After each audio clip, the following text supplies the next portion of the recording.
Fast X. It is Fast 10, Fast and Furious 10, the movie series that can't settle on a naming convention other than words including Fast For the love and of God, Furious. why? Yeah, and now they've marketed this film as the beginning of the end, and yet somehow it's not a part 1 of 2 or 3 or 4. It's the beginning of the end, which means there'll probably only be another 15 or 20 movies in this series. The Fast and Furious. Of the end of us squeezing the towel dry, the money towel. Yeah, until the next Every drop of dough. Until the next generation of characters comes along 15 years from now, and then all of these actors will come back with more gray hair. When their kids take over, or their characters' kids take over. I was going to say, doesn't Paul Walker's character have a kid? The character is still technically alive, unless he died off camera at some point. Yeah, he's retired. Oh, that's right. Yeah, they did a back of the head kind of, okay, goodbye, I know you got to check out. I think it's actually kind of a nice send-off they did for him with the CGI, his spirit lives on. The whole thing where they were at the end of the film of Fast 7, they were able to send him off without sending him off, sort of thing. So, all of that kind of, the found family thing. It's weird because you don't really think of Vin Diesel as being emotionally sensitive, other than what he says. It's about family. But yet somehow there is that kind of an awe factor when it comes to Fast and Furious movies, because found family is, it's something you choose. It's not something that is bestowed upon you for better or worse. Found family. Well, apparently you find it. Yes, you. Oh my gosh! Look at this. The one. I just wanted a quick note on when you're talking about the emotionality and Dom Torreto there. Vin Diesel was in Boiler Room with Giovanni Ribisi and a number of other, I think... Ben Affleck, I think. Plays Spock. Zachary Quinto? Zachary Quinto.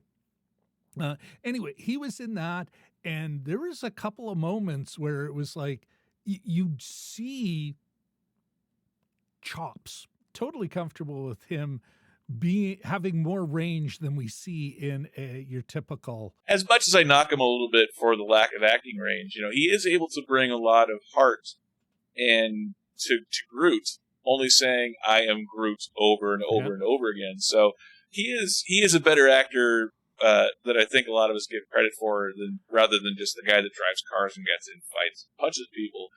He does have a certain amount of emotional range and solidness to him, so when you see him come on screen, you're going to be getting a good performance. So Spielberg doesn't hire bums. This is true. Yeah, he was. He did help save Matt Damon that one time. He was in Private Ryan. Yeah.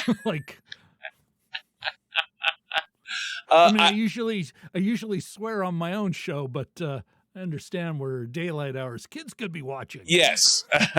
But it's someone think of the children. It's funnier with the bleep, though.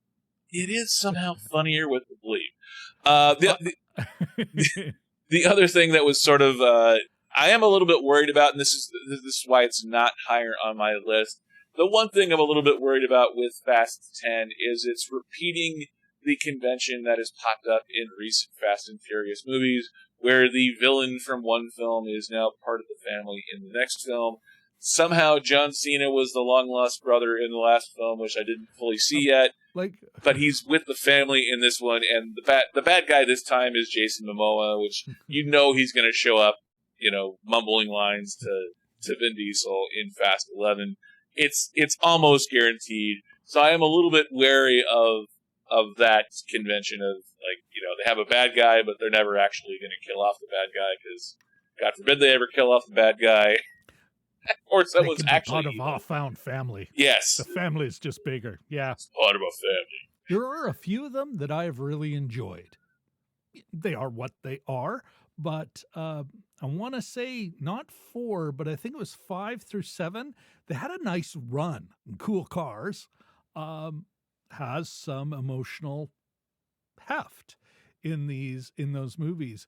I think I checked out. Once Paul Walker don't passed, care. I think Vin Diesel kind of had to take a little bit more editorial control, if you will, or just sort of, the machismo thing. The star. Yeah, as opposed to being the duo star. I also liked. I think casting another big guy against him was a bad idea in Dwayne Johnson. Dwayne Johnson, the movie star, the charming AF movie star that I suddenly draw a blank on. I actually think that was a bad idea. Never mind what I've read and then as desperately as I can click away from about drama and who's in charge and everything. The Dom Torreto character needs a different kind of foil. And I think Paul Walker's performance. If you think too, there, you can go against type or with type. And Jason Momoa, Dwayne "The Rock" Johnson, they're sort of same type. They're sort of with type with Vin Diesel.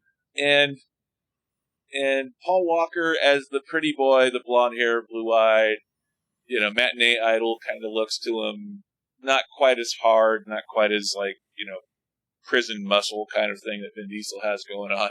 It was a nice compliment to each other, and I don't think they've ever quite replaced that since Paul Walker passed away. Yeah, and that I think is to the series, to the franchise's detriment. But in the end, I checked out Dan.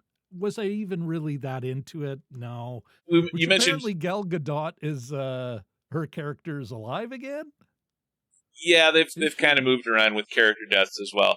I will say the other thing that kind of interests me about this one, a superhero movie? is it's getting there.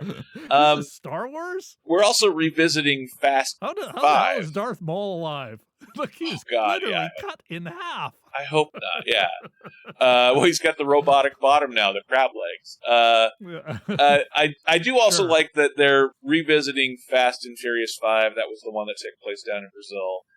That was probably the best one. That was the one where Paul Walker and Vin Diesel were somehow hauling a giant asphalt through the streets of Rio de Janeiro. They're revisiting that. Yeah. Jason Momoa is basically the son of the bad guy from that film. So that's how they're bringing Jason Momoa in.